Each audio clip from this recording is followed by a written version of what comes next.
अयि गिरि नंदिनी नंदिता मेदिनी विश्व विनोदिनी नंदिनुते गिरिवर विंध्य शिरोधिनी वासिनी विष्णु विलासिनी जिष्णुनुते। प्रेम से बोलिए दुर्गा मैया की जय। नवरात्रि का पावन पर्व माँ दुर्गा की भक्ति और शक्ति की आराधना का विशेष समय है। इस दौरान भक्त माँ दुर्गा की पूजा अर्चना विभिन्न तरीकों से करते हैं और इनमें से एक सबसे प्रभावशाली और शुभ फलदायक माना जाता है श्री दुर्गा सप्तशती का पाठ। दुर्गा सप्तशती जो मार्कंडेय पुराण का एक महत्वपूर्ण हिस्सा है, जिसमें 700 श्लोक है और इसी कारण इसे सप्तशती कहा जाता है। इन श्लोकों में माँ दुर्गा की महिमा और उनके 3 प्रमुख चरित्र महाकाली, महालक्ष्मी और महासरस्वती का वर्णन है, जो ब्रह्मा जी और ऋषि मार्कंडेय के संवाद से लिया गया है। नवरात्रि में दुर्गा सप्तशती का पाठ करने से धन, यश, ऐश्वर्य, मान सम्मान और आध्यात्मिक शांति की प्राप्ति होती है। इस पाठ के कुल 13 अध्याय हैं, जिनका पाठ नवरात्रि के 9 दिनों में विधि पूर्वक किया जाता है। लेकिन अगर आप एक ही दिन में संपूर्ण पाठ नहीं कर सकते तो चिंता न करें, आप इसे 7 दिनों में इस तरह बांटकर पूरा कर सकते हैं। पहला दिन प्रथम अध्याय का पाठ, दूसरा दिन दूसरा और तीसरा अध्याय का पाठ, तीसरा दिन चौथा अध्याय का पाठ, चौथा दिन 5वां, 6वां, 7वां और 8वां अध्याय का पाठ, 5वां दिन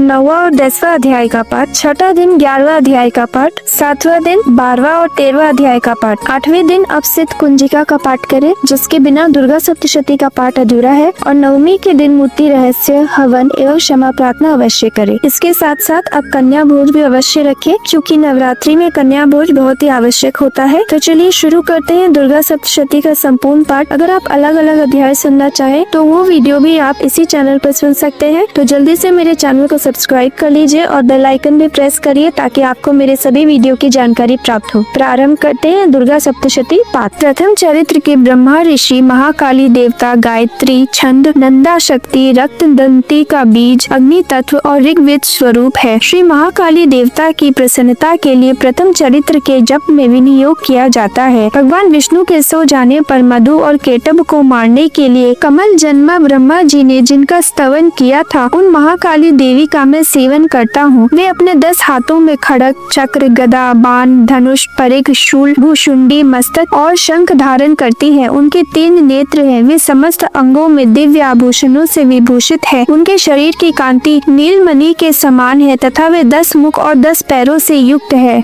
मार्कंडेय जी बोले, सूर्य के पुत्र सावर्णी जो 8वें मनु कहे जाते हैं, उनकी उत्पत्ति की कथा विस्तार पूर्वक कहता हूँ, सुनो। सूर्य कुमार महाभाग सावर्णी भगवती महामाया के अनुग्रह से जिस प्रकार मनवंतर के स्वामी हुए, वही प्रसंग सुनाता हूँ। पूर्व काल की बात है। स्वारोचिस मनवंतर में सूरत नाम के एक राजा थे, जो चैत्र वंश में उत्पन्न हुए थे। उनका समस्त भूमंडल पर अधिकार था। वे प्रजा को अपने और इस पुत्रों की भांति धर्म पूर्वक पालन करते थे। तो भी उस समय कोला विध्वंसी नाम के क्षत्रिय उनके शत्रु हो गए। राजा सूरत की दंड नीति बड़ी प्रबल थी। उनका शत्रुओं के साथ संग्राम हुआ। यद्यपि कोला विध्वंसी संख्या में कम थे, तो भी राजा सूरत युद्ध में उनसे परास्त हो गए। तब वे युद्ध भूमि से अपने नगर को लौट आए और केवल अपने देश के राजा होकर रहने लगे। समूची पृथ्वी से उनका अधिकार जाता रहा, किंतु वहाँ भी उन प्रबल शत्रुओं ने उस समय महाभाग राजा सूरत पर आक्रमण कर दिया। राजा का बल क्षीण हो चला था, इसलिए उनके दुष्ट, बलवान एवं दुरात्मा मंत्रियों ने वहीं उनकी राजधानी में भी राजकीय सेना और खजाने को हथिया लिया। सूरत का प्रभुत्व नष्ट हो चुका था, इसलिए वे शिकार खेलने के बहाने घोड़े पर सवार हो वहां से अकेले ही एक घने जंगल में चले गए। वहां उन्होंने विप्रवर मेधा मुनि का आश्रम देखा, जहाँ कितने ही हिंसक जीव परम शांत भाव से रहते थे। मुनि के बहुत से शिष्य उनकी वन की शोभा बढ़ा रहे थे।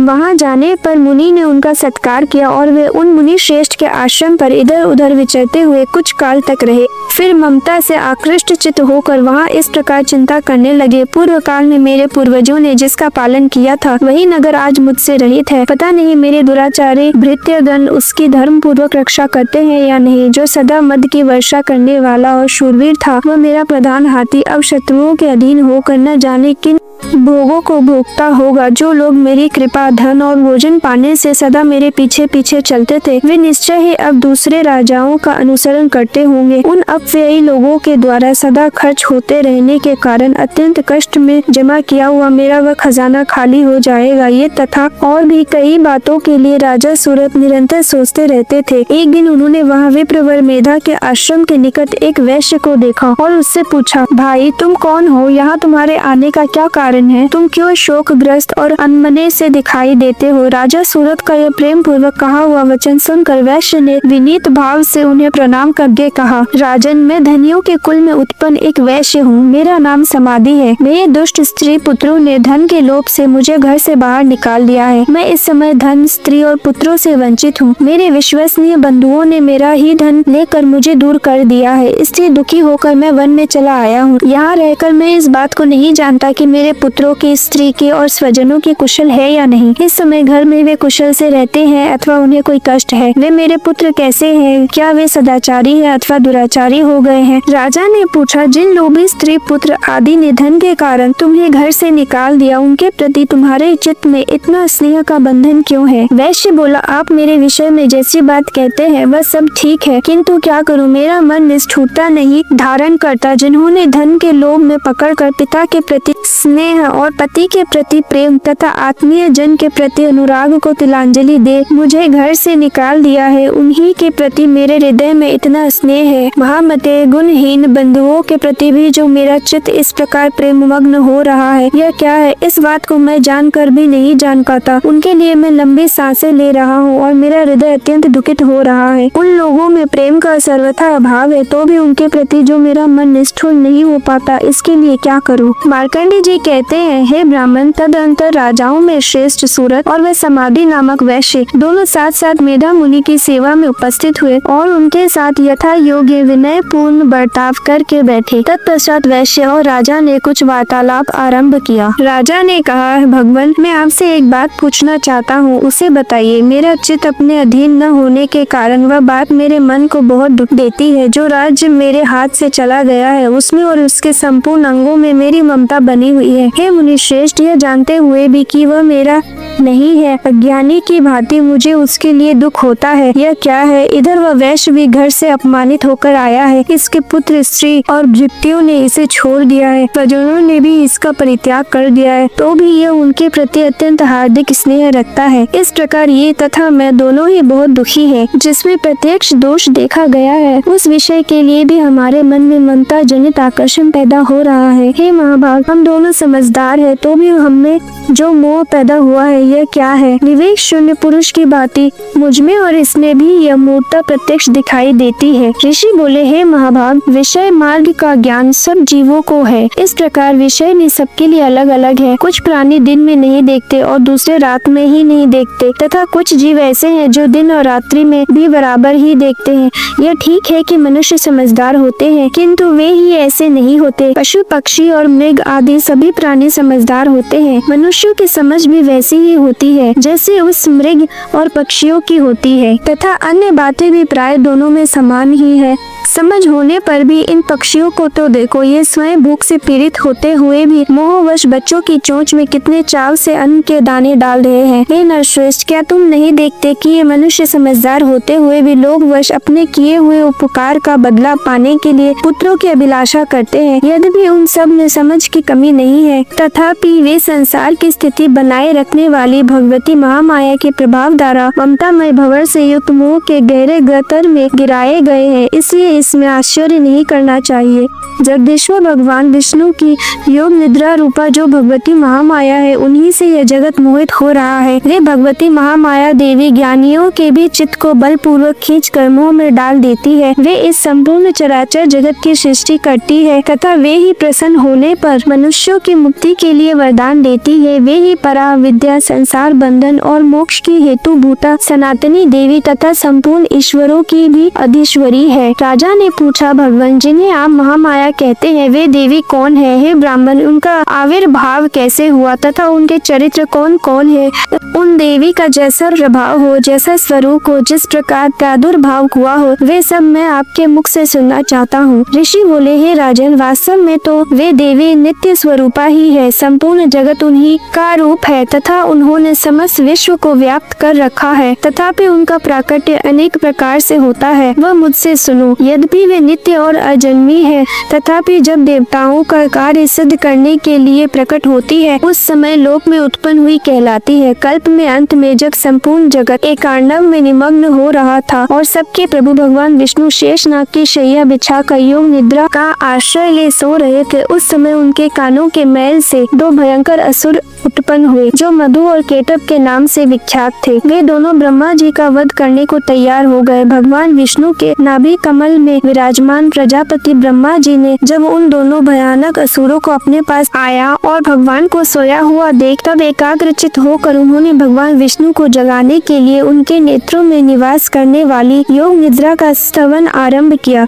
जो इस विश्व की अधीश्वरी, जगत को धारण करने वाली, संसार का पालन और संहार करने वाली तथा तेज स्वरूप भगवान विष्णु की अनुपम शक्ति है। उन्हीं भगवती निद्रा देवी की भगवान ब्रह्मा स्तुति करने लगे। ब्रह्मा जी ने कहा, देवी तुम ही स्वाहा, तुम ही स्वधा और तुम ही वसटकार हो। स्वर भी तुम्हारे ही स्वरूप है। तुम ही जीवन दायिनी सुधा हो। नित्य अक्षर प्रणव में अकार, उकार, मकार इन 3 मात्राओं के रूप में तुम्हें स्थित हो तथा इन 3 मात्राओं के अतिरिक्त जो बिंदु रूपा नित्य अर्ध मात्रा है जिसका विशेष रूप से उच्चारण नहीं किया जा सकता, वह भी तुम ही हो। देवी तुम ही संध्या, सावित्री तथा परम जननी हो। हे देवी तुम ही इस विश्व ब्रह्मांड को धारण करती हो। तुमसे ही इस जगत की सृष्टि होती है, तुम्ही से इसका पालन होता है और सदा तुम ही कल्प में अंत में सबको ग्रास बना लेती हो। इस जगत की उत्पत्ति के समय तुम सृष्टि रूपा हो, पालन काल में स्थिति रूपा हो तथा कल्पांत के समय संहार रूप धारण करने वाली हो। तुम ही महाविद्या, महामाया, महामेधा, महास्मृति, महामोह रूपा महादेवी और महासुरी हो। तुम ही तीनों गुणों को उत्पन्न करने वाली सबकी प्रकृति हो। भयंकर काल रात्रि, महारात्रि और मोह रात्रि भी तुम ही हो। तुम ही श्रीम, तुम ही ईश्वरी, तुम ही हीम और तुम ही बोध स्वरूपा बुद्धि हो।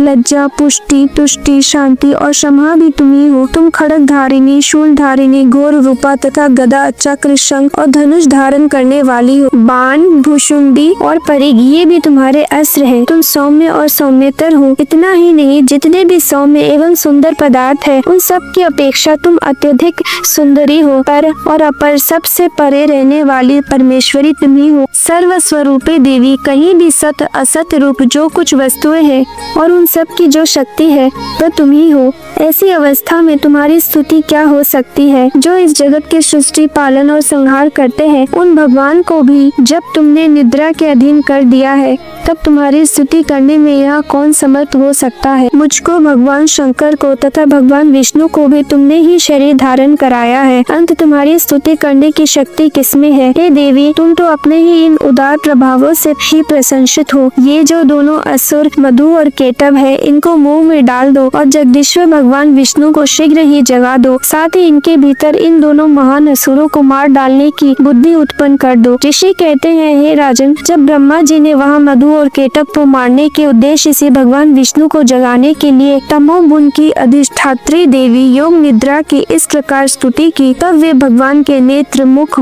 नासिका, बाहु, हृदय और वक्ष स्थल से निकलकर अव्यक्त जन्मा ब्रह्मा जी की दृष्टि के समक्ष खड़ी हो गई। योग निद्रा से मुक्त होने पर जगत के स्वामी भगवान जनार्दन उस एकार्णव के जल में शेष नाग की शैया से जाग उठे। फिर उन्होंने उन दोनों असुरों को देखा। वे दुरात्मा मधु और केटब अत्यंत बलवान तथा पराक्रमी थे और क्रोध से लाल आंखें किए ब्रह्मा जी को खा जाने के लिए परस्पर थे। तब भगवान विष्णु श्री हरि ने उठकर उन दोनों के साथ 5000 वर्षों तक केवल बाहु युद्ध किया। वे दोनों भी अत्यंत बल के कारण उन्मत्त हो रहे थे। इधर महामाया ने भी उन्हें मुंह में डाल रखा था, इसलिए वे भगवान विष्णु से कहने लगे, हम तुम्हारी वीरता से संतुष्ट है, तुम हम लोगों से कोई वर मांगो। श्री भगवान बोले, यदि तुम दोनों मुझ पर प्रसन्न हो तो अब मेरे हाथ से मारे जाओ। बस इतना सा ही मैंने वर मांगा है, यह दूसरे किसी वर से क्या लेना है। ऋषि कहते हैं, जब इस प्रकार धोखे में आ जाने पर जब उन्होंने संपूर्ण जगत में जल ही जल देखा तब कमल नयन भगवान से कहा, जहाँ पृथ्वी जल में डूबी हुई न हो, जहाँ सूखा स्थान हो, वही हमारा वध करो। ऋषि कहते हैं, तब तथास्तु कहकर शंख, चक्र और गदा धारण करने वाले भगवान ने उन दोनों के मस्तक अपनी जांघ पर रख कर चक्र से काट डाले। इस प्रकार ये देवी महामाया ब्रह्मा जी की स्तुति करने पर स्वयं प्रकट हुई थी। अब पुनः उनके प्रभाव का वर्णन करता हूँ, सुनो। इस प्रकार श्री मार्कंड पुराण में सावर्णिक मनवंतरी की कथा के अंतर्गत देवी महात्म्य में मधु केटब वध नामक पहला अध्याय पूरा हुआ।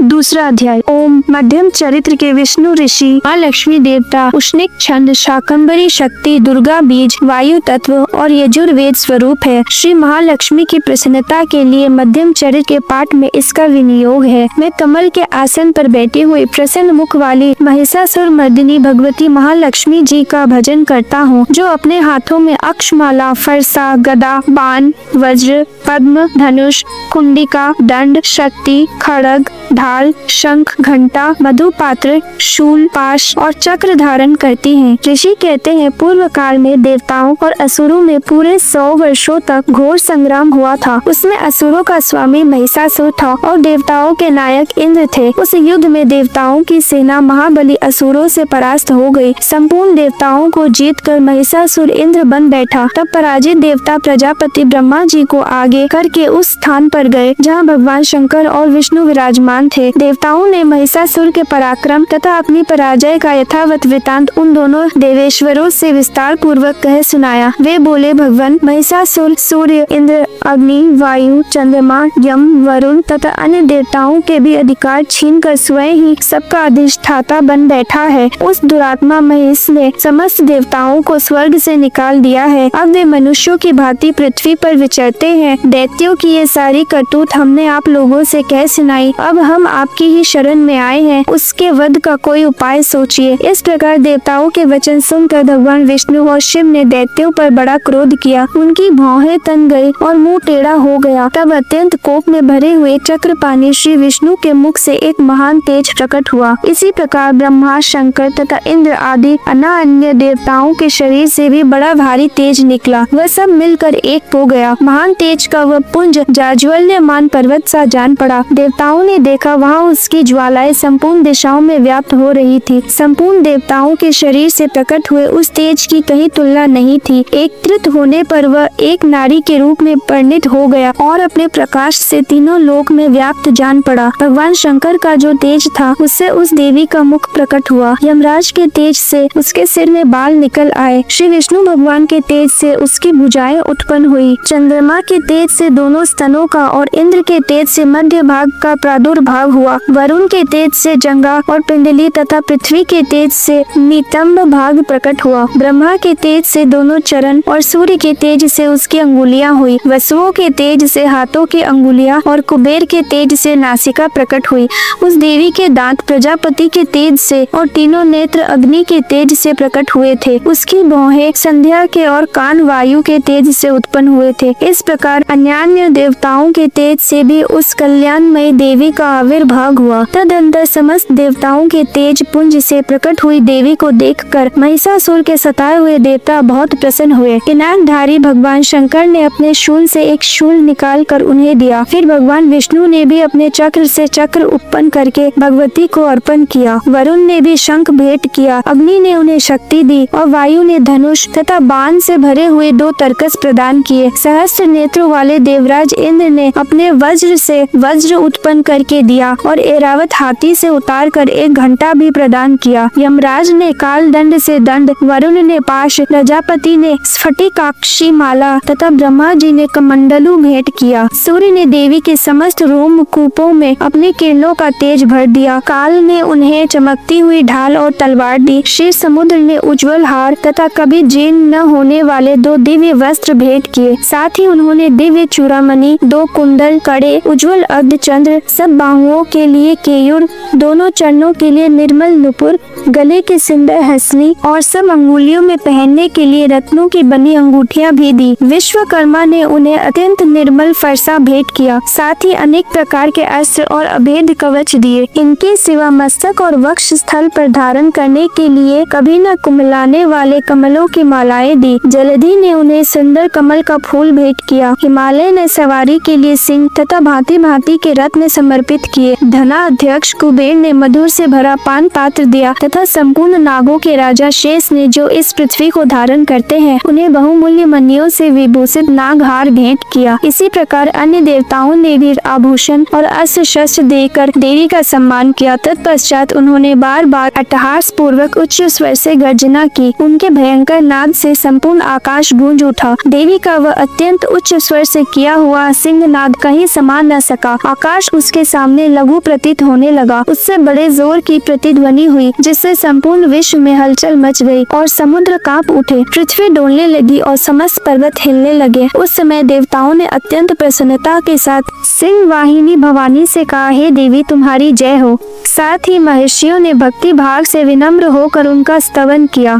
संपूर्ण त्रिलोकी को शोभग्रस्त देख दैत्यगण अपनी समस्त सेना को कवच आदि से सुसज्जित कर हाथों में हथियार ले सहसा उठकर खड़े हो गए। उस समय महिषासुर ने बड़े क्रोध में आकर कहा, यह क्या हो रहा है। फिर वह संपूर्ण असुरों से घिरकर सिंहनाद की और लक्ष्य करके दौड़ा और आगे पहुंचकर उसने देवी को देखा जो अपनी प्रभा से तीनों लोकों को प्रकाशित कर रही थी। उनके चरणों के भार से पृथ्वी दबी जा रही थी, माथे के मुकुट से आकाश में रेखा से खिंच रही थी तथा वे अपने धनुष की टंकार से सातों पातालों को शुद्ध किए देती थी। देवी अपनी हजारों भुजाओं से संपूर्ण दिशाओं को आच्छादित करके खड़ी थी। तदंतर उनके साथ दैत्यों का युद्ध छिड़ गया। नाना प्रकार के अस्त्र शस्त्रों के प्रहार से संपूर्ण दिशाएं उद्भासित होने लगी। चिक्षु नामक महान असुर महिषासुर का सेना नायक था, वह देवी के साथ युद्ध करने लगा। अन्य दैत्यों की चतुरंगिनी सेना साथ लेकर चामर भी लड़ने लगा।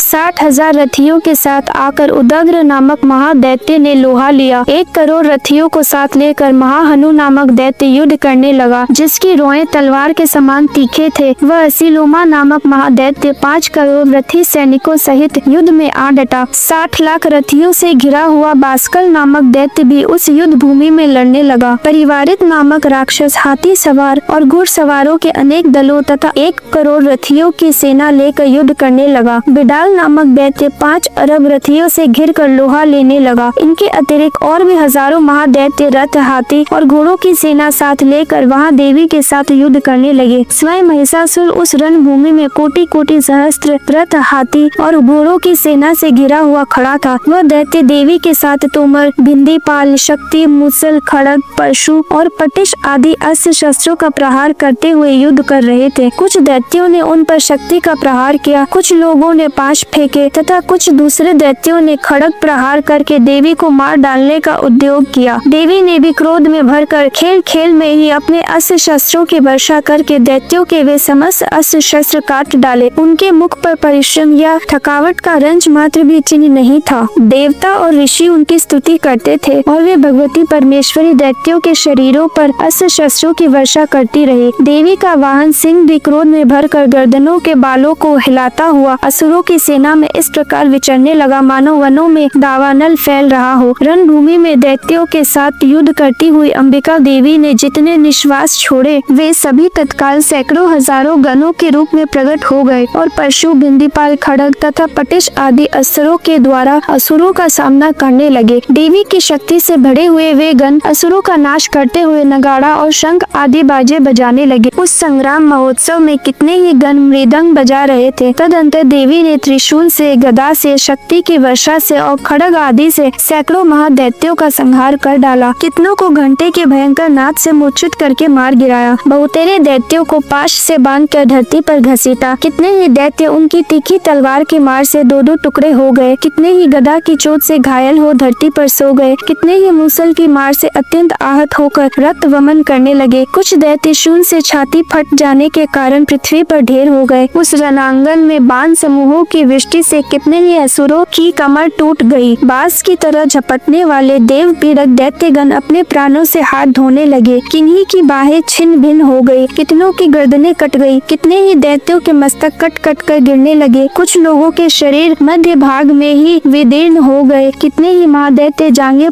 कट जाने से पृथ्वी पर गिर पड़े। कितनों को ही देवी ने 1 बांह, 1 पैर और 1 नेत्र वाले करके 2 टुकड़ों में चीर डाला। कितने ही दैत्य मस्तक कट जाने पर भी गिर कर फिर उठ जाते और केवल धड़ के ही रूप में अच्छे अच्छे हथियार हाथों में ले देवी के साथ युद्ध करने लगते थे। दूसरे कबंध युद्ध के बाजों की लय पर नाचते थे। कितने ही बिना सिर के धड़ हाथों में खड़ग, शक्ति और रिष्ट लिए दौड़ते थे तथा दूसरे महादैत्य ठहरो ठहरो यह कहते हुए देवी को युद्ध के लिए ललकारते थे। जहाँ वह घोर संग्राम हुआ था वहाँ की धरती देवी के गिराए हुए रथ, हाथी, घोड़े और असुरों की लाशों से ऐसी पट गई थी कि वहाँ चलना फिरना असंभव हो गया था। दैत्यों की सेना में हाथी, घोड़े और असुरों के शरीरों से इतना अधिक मात्रा में रक्तपात हुआ था कि थोड़ी ही देर में वहाँ खून की बड़ी बड़ी नदियाँ बहने लगी। जगदम्बा ने असुरों की विशाल सेना को क्षण भर में नष्ट कर दिया। ठीक उसी तरह जैसे तृण और काठ के भारी ढेर को आग कुछ ही क्षणों में भस्म कर देती है, और वह सिंह भी गर्दन के बालों को हिला हिला कर जोर जोर से गर्जना करता हुआ दैत्यों के शरीरों से मानो उनके प्राण चुन लेता था। वहाँ देवी के गणों ने भी उन महादैत्यों के साथ ऐसा युद्ध किया जिससे आकाश में खड़े हुए देवतागण उन पर बहुत संतुष्ट हुए और फूल बरसाने लगे। इस प्रकार श्री मार्कंड पुराण में सावर्णिक मनवंतरी के कथा के अंतर्गत देवी महात्म्य में महिषासुर की सेना का वध नामक दूसरा अध्याय पूरा हुआ।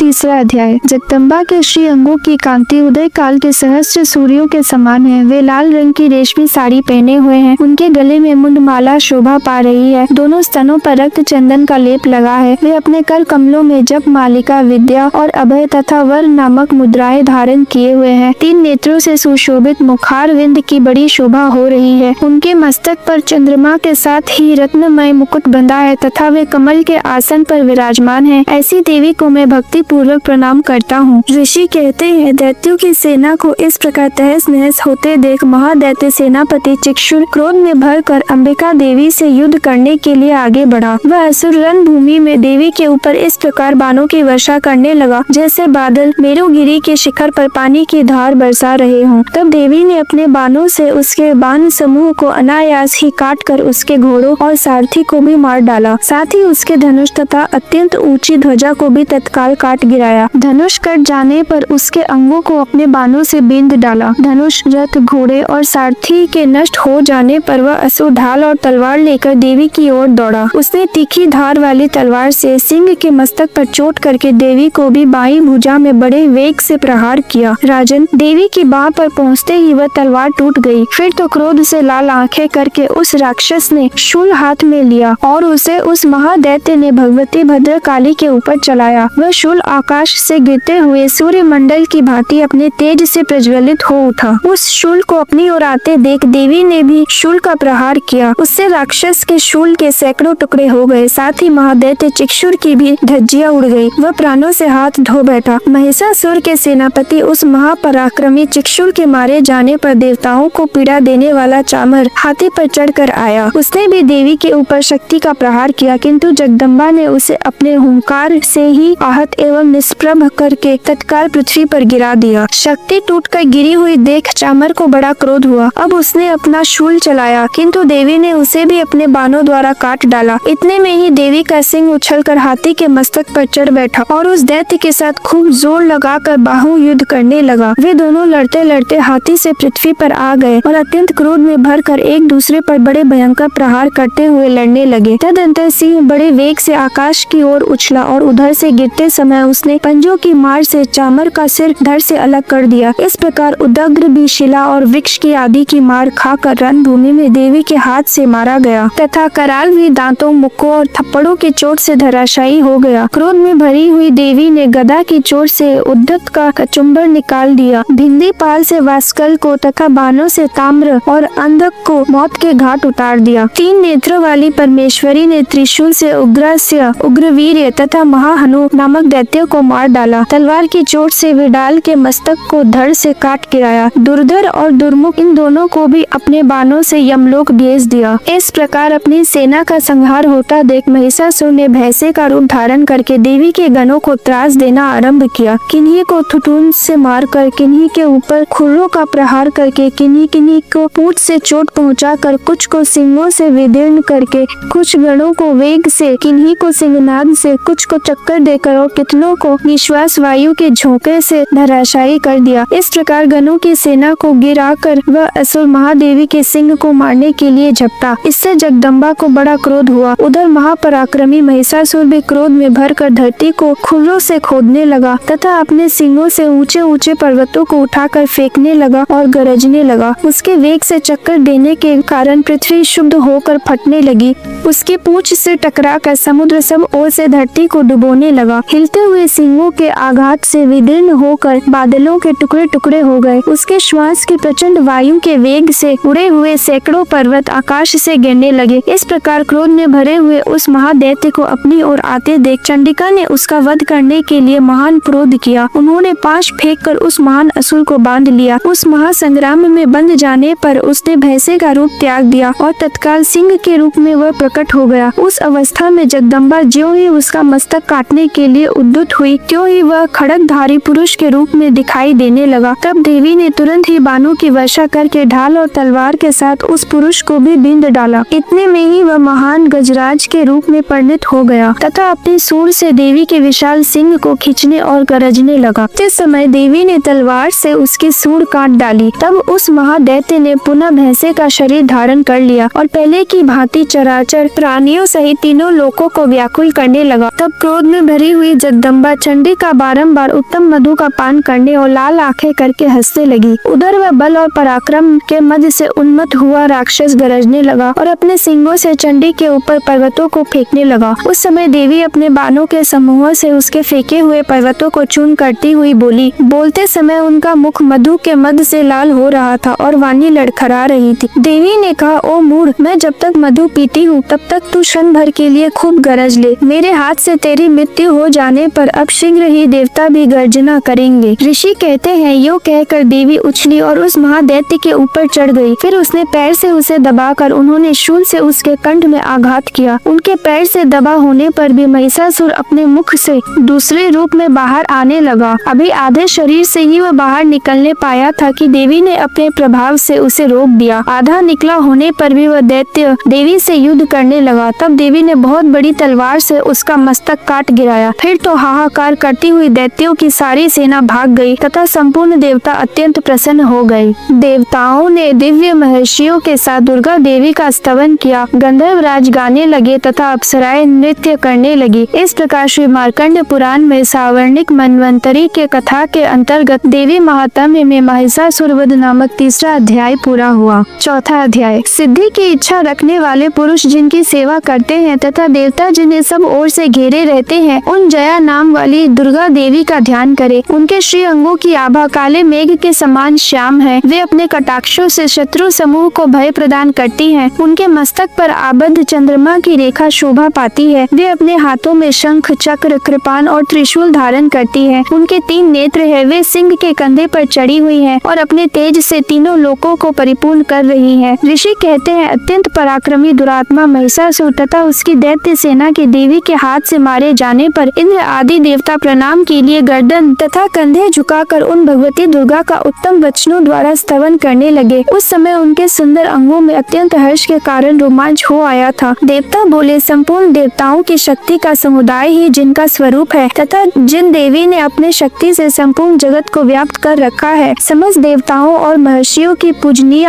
उन जगदम्बा को हम भक्ति पूर्वक नमस्कार करते हैं। वे हम लोगों का कल्याण करे। जिनके अनुपम प्रभाव और बल का वर्णन करने में भगवान शेषनाग, ब्रह्मा जी तथा महादेव जी भी समर्थ नहीं है। वे भगवती चंडी संपूर्ण जगत का पालन एवं अशुभ भय का नाश करने का विचार करे। जो पुण्य आत्माओं के घरों में स्वयं ही लक्ष्मी रूप से, पापियों के यहाँ दरिद्रता रूप से, शुद्ध अंतकरण वाले पुरुषों के हृदय में बुद्धि रूप से, सत्पुरुषों में श्रद्धा रूप से तथा कुलीन मनुष्य में लज्जा रूप से निवास करती है, उन आप भगवती दुर्गा को हम नमस्कार करते हैं। देवी, आप संपूर्ण विश्व का पालन कीजिए। देवी, आपके इस अचिंत्य रूप का, असुरों का नाश करने वाले भारी पराक्रम का तथा समस्त देवताओं और दैत्यों के समक्ष युद्ध में प्रकट किए हुए आपके अद्भुत चरित्रों का हम किस प्रकार वर्णन करें। आप संपूर्ण जगत की उत्पत्ति में कारण है। आप में सत्व गुण, रजो गुण और तमो गुण, ये तीनों गुण मौजूद हैं, तो भी दोषों के साथ आपका संसर्ग नहीं जान पड़ता। भगवान विष्णु और महादेव जी आदि देवता भी आपका पार नहीं पाते। आप ही सबका आश्रय है। यह समस्त जगत आपका अंशभूत है, क्योंकि आप सबकी आदिभूत, अव्याकृता, परापरिकृति है। देवी, संपूर्ण यज्ञों में जिसके उच्चारण से सब देवता तृप्ति लाभ करते हैं, वह स्वाहा आप ही हैं। इसके अतिरिक्त आप पितरों की तृप्ति का कारण है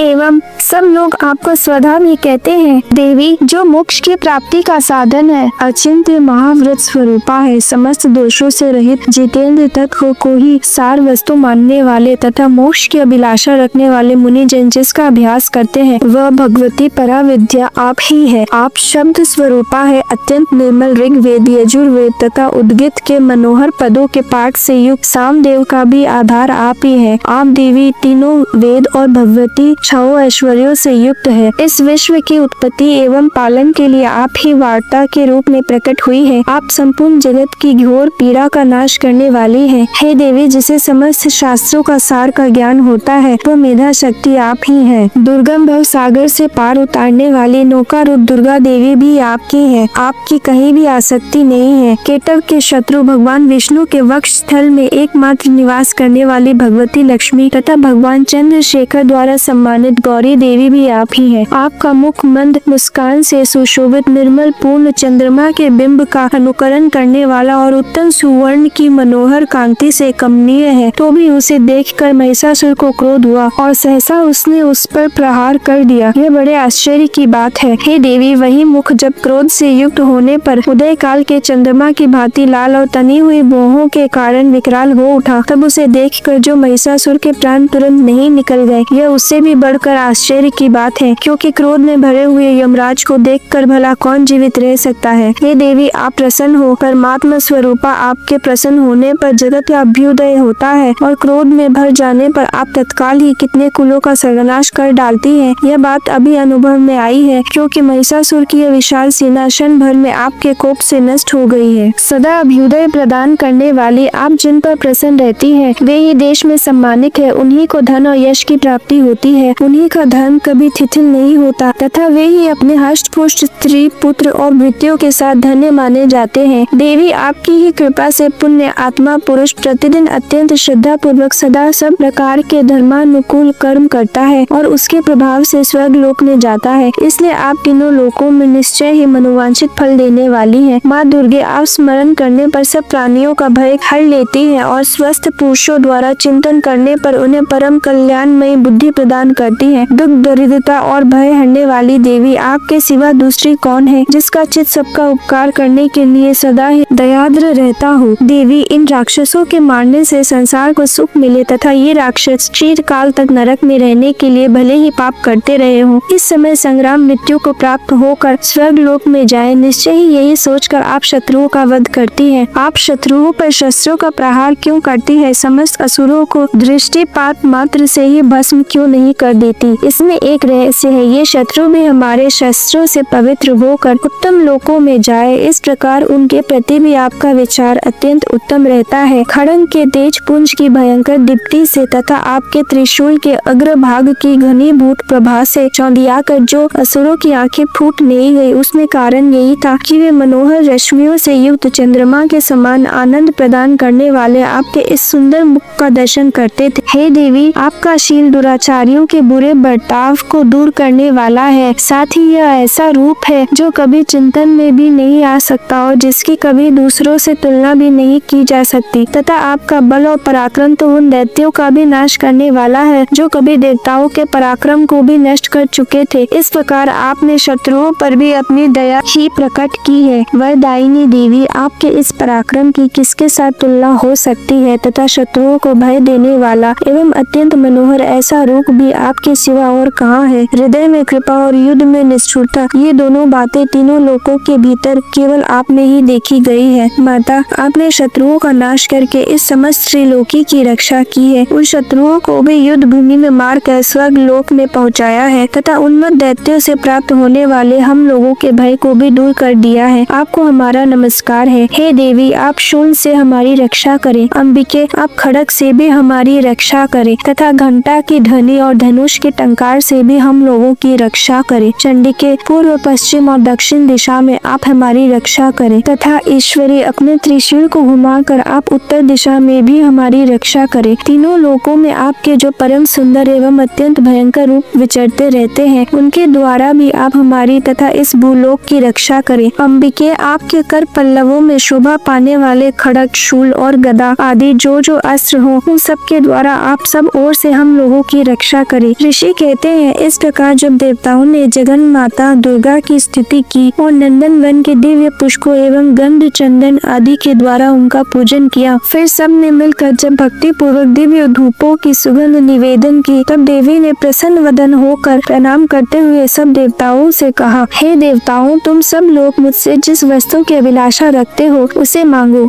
देवता बोले, भगवती ने हमारी सब इच्छा पूर्ण कर दी, अब कुछ भी बाकी नहीं है, क्योंकि हमारा यह शत्रु महिषासुर मारा गया। महेश्वरी, इतने पर भी यदि आप हमें और वर देना चाहती हैं, तो हम सब जब जब आपका स्मरण करें तब तब आप दर्शन देकर हम लोगों के महान संकट दूर दूर कर दिया करे तथा प्रसन्न मुखी अंबिके, जो मनुष्य इन स्तोत्रों द्वारा आपकी स्तुति करे उसे वित्त, समृद्धि और वैभव देने के साथ ही उसकी धन और स्त्री आदि संपत्ति को भी बढ़ाने के लिए आप सदा हम पर प्रसन्न रहे। ऋषि कहते हैं, राजन, देवताओं ने जब अपने तथा जगत के कल्याण के लिए भद्रकाली देवी को इस प्रकार प्रसन्न किया तब वे तथास्तु कहकर वहीं अंदर ध्यान हो गई। भूपाल, इस प्रकार पूर्व काल में 3 लोकों का हित चाहने वाली देवी जिस प्रकार देवताओं के शरीरों से प्रकट हुई थी वह सब कथा मैंने कह सुनाई। अब पुनः देवताओं का उपकार करने वाली वे देवी दुष्ट दैत्यों तथा शुंभ निशुंभ का वध करने एवं सब लोगों की रक्षा करने के लिए गौरी देवी के शरीर से जिस प्रकार प्रकट हुई थी वह सब प्रसंग मेरे मुंह से सुनो, मैं उसका तुमसे यथावत वर्णन करता हूँ। इस प्रकार श्री मार्कंडेय पुराण में सावर्णिक मनवंतरी की कथा के अंतर्गत देवी महात्म्य में शक्रादि स्तुति नामक चौथा अध्याय पूरा हुआ। 5वां अध्याय। इस उत्तर चरित्र के रुद्र ऋषि है, महासरस्वती देवता है, अनुष्टुप छंद है, भीमा शक्ति है, भ्रीमरी बीज है, सूर्य तत्व है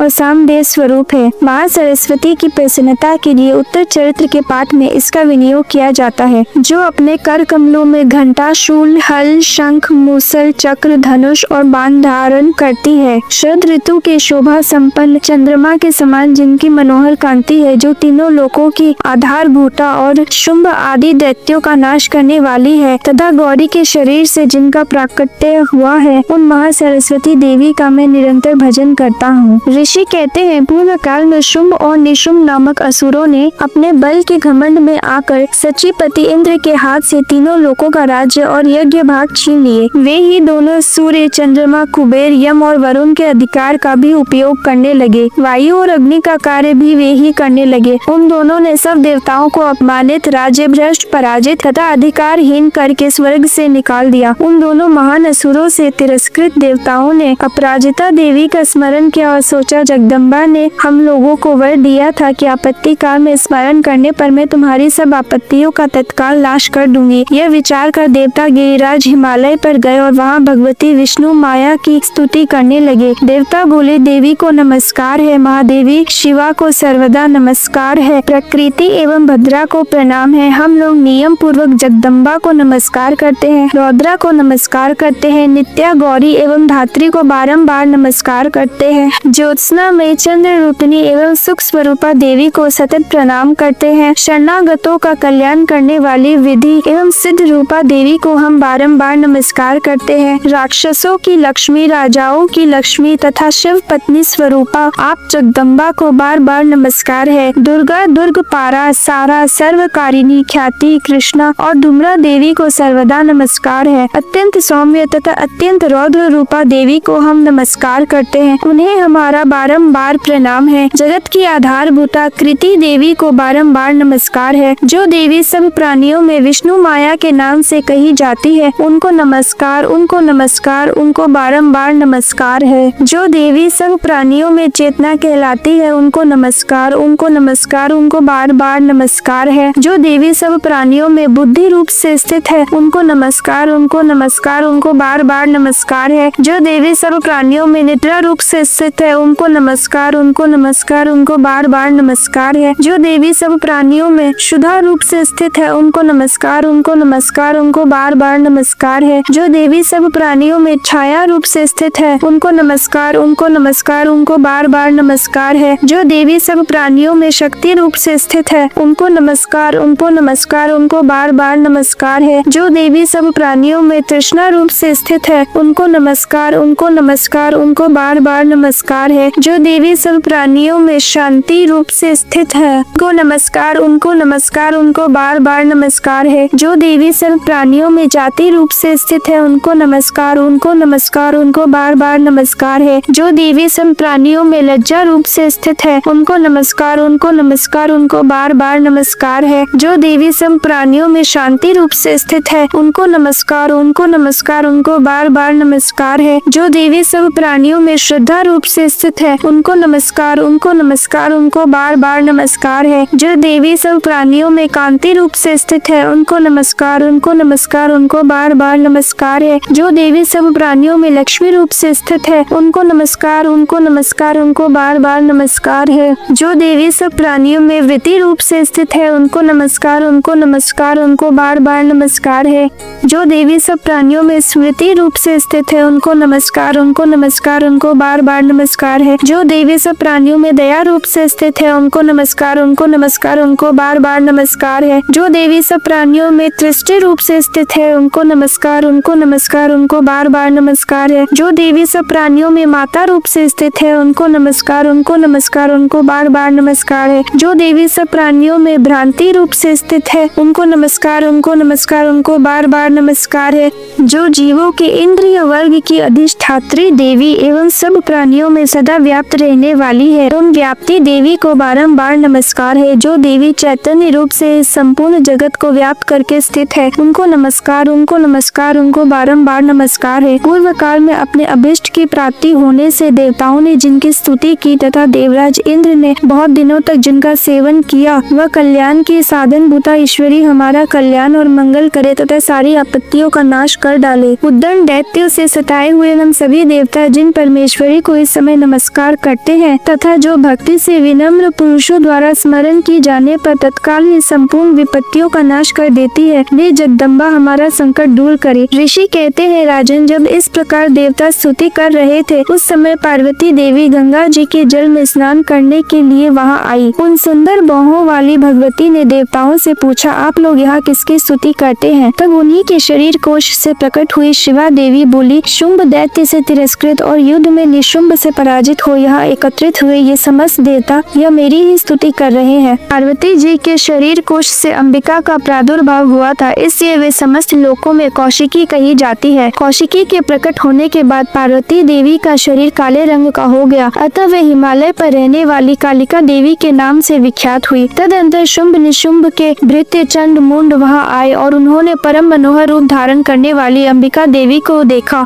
फिर वे शुंभ के पास जाकर बोले, महाराज, एक अत्यंत मनोहर स्त्री है जो अपनी दिव्य कांति से हिमालय को प्रकाशित कर रही है। वैसा उत्तम रूप कहीं किसी ने भी नहीं देखा होगा। असुरेश्वर, पता लगाइए वह देवी कौन है और उसे ले लीजिए। स्त्रियों में तो वह रत्न है, उसका प्रत्येक अंग बहुत ही सुंदर है तथा वे अपने श्री अंगों की प्रभा से संपूर्ण दिशाओं में प्रकाश फैला रही है। हे दैत्यराज, अभी वह हिमालय पर ही मौजूद है, आप उसे देख सकते हैं। प्रभु, तीनों लोकों में मणि, हाथी और घोड़े आदि जितने भी रत्न है वे सब इस समय आपके घर में शोभा पाते हैं। हाथियों में रत्नभूत ऐरावत, यह पारिजात का वृक्ष और यह उच्च श्रवा घोड़ा, यह सब आपने इंद्र से ले लिया है। हंसों से जुटा हुआ यह विमान भी आपके आंगन में शोभा पाता है। यह रत्नभूत अद्भुत विमान जो पहले श्री ब्रह्मा जी के पास था अब आपके यहाँ लाया गया है। यह महापद्म नामक निधि आप कुबेर से छीन लाए हैं। समुद्र ने आपको किंजलकिनी नाम की माला भेंट की है जो केसरों से सुशोभित है और जिसके कमल कभी कुमलाते नहीं है। सुवर्ण की वर्षा करने वाला वरुण का छत्र भी आपके घर में शोभा पाता है तथा यह श्रेष्ठ रत्न जो पहले प्रजापति के अधिकार में था वह अब आपके पास मौजूद है।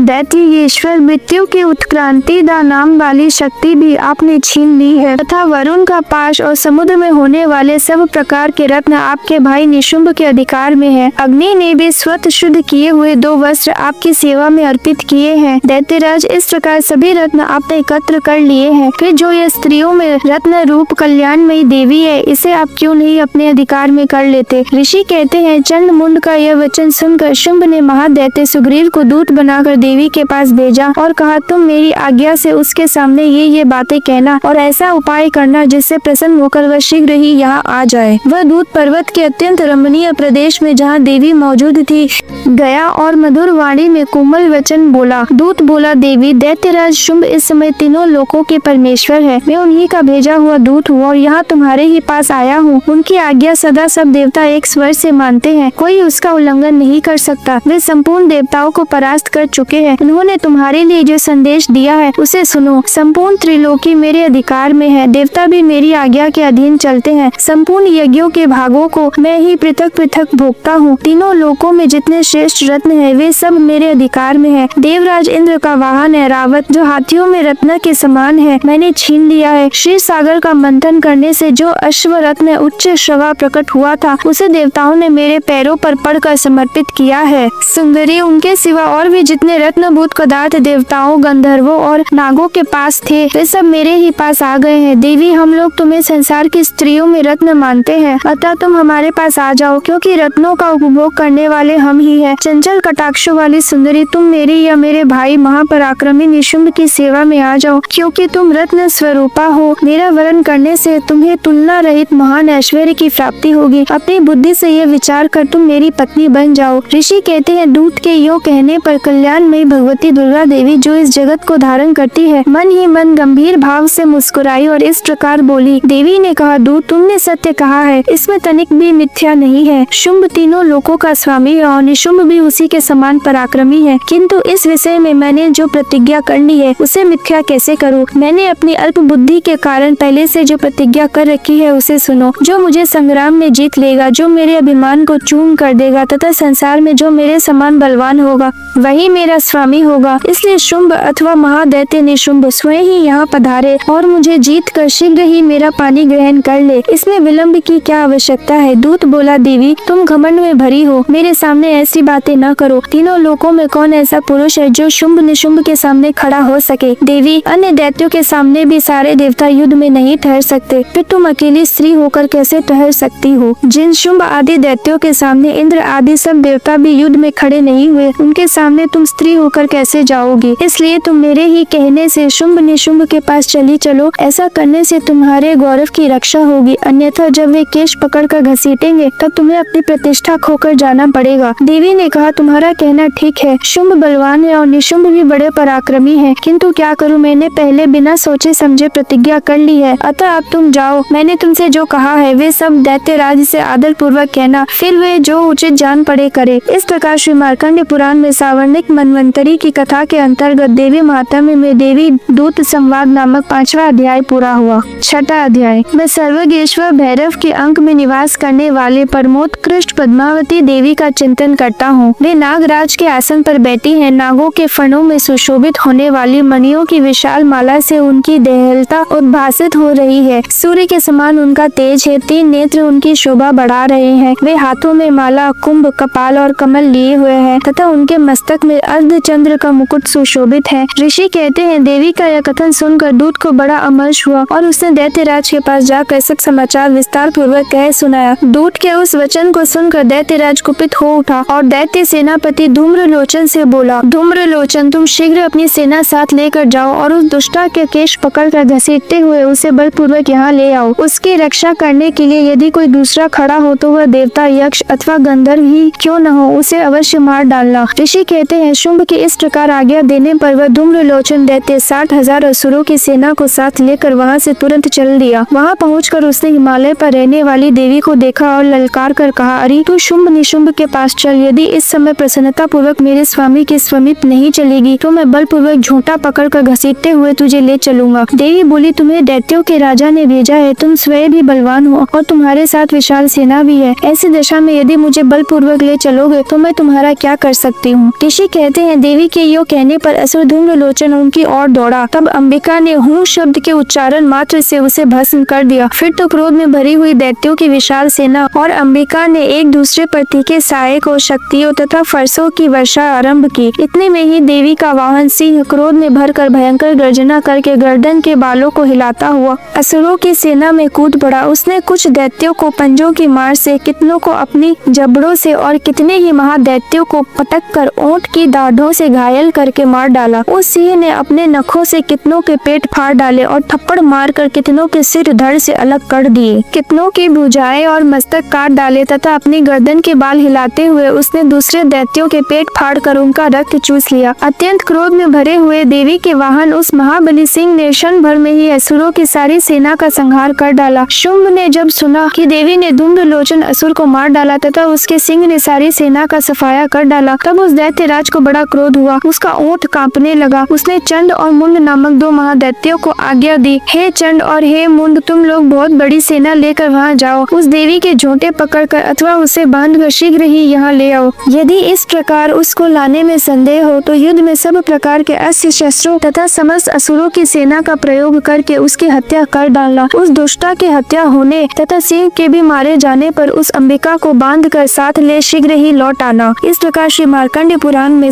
सावर्णिक मनवंतरी की कथा के अंतर्गत देवी महात्म्य में धूम्र लोचन वध नामक 6वां अध्याय पूरा हुआ। 7वां अध्याय। मैं मातंगी देवी का ध्यान करता हूँ। वे रत्नमय सिंहासन पर बैठकर पढ़ते हुए तोते का मधुर शब्द सुन रही है। उनके शरीर का वर्ण श्याम है। वे अपना एक पैर कमल पर रखे हुए है और मस्तक पर अर्धचंद्र धारण करती है तथा कहलार पुष्पों की माला धारण किए वाणी बजाती है। उनके अंग में कसी हुई चोली शोभा पा रही है। वे लाल रंग की साड़ी पहने हाथ में शंखमय पात्र लिए हुए हैं। उनके वदन पर मधु का हल्का हल्का प्रभाव जान पड़ता है और ललाट में बिंदी शोभा दे रही है। ऋषि कहते हैं तदंतर शुंभ की आज्ञा पाकर वे चंड मुंड आदि दैत्य चतुरंगिनी सेना के साथ अस्त्र शत्रु से सुसज्जित हो चल दिए। फिर गिरिराज हिमालय के सुवर्णमय ऊंचे शिखर पर पहुंचकर उन्होंने सिंह पर बैठी देवी को देखा। वे मंद मंद मुस्कुरा रही थी। उन्हें देखकर दैत्य लोग तत्परता से उन्हें पकड़ने का उद्योग करने लगे। किसी ने धनुष तान लिया, किसी ने तलवार संभाली और कुछ लोग देवी के पास आकर खड़े हो गए। तब अंबिका ने उन शत्रुओं के प्रति बड़ा क्रोध किया। उस समय क्रोध के कारण उनका मुख काला पड़ गया, ललाट में भौहें टेढ़ी हो गई और वहाँ से तुरंत विकराल मुखी काली प्रकट हुई जो तलवार और पाश लिए हुए थी। वे विचित्र खटवांग धारण किए और चीते के चर्म की साड़ी पहने नर मुंडों की माला से विभूषित थी। उनके शरीर का मांस सूख गया था, केवल हड्डियों का ढांचा था जिससे वे अत्यंत भयंकर जान पड़ती थी। उनका मुख बहुत विशाल था, जीभ लपल पाने के कारण वे और भी डरावनी प्रतीत होती थी। उनकी आंखें भीतर को धसी हुई और कुछ लाल थी। वे अपनी भयंकर गर्जना से संपूर्ण दिशाओं को गुंजा रही थी। बड़े बड़े दैत्यों का वध करती हुई वे कालिका देवी बड़े वेग से दैत्यों की उस सेना पर टूट पड़ी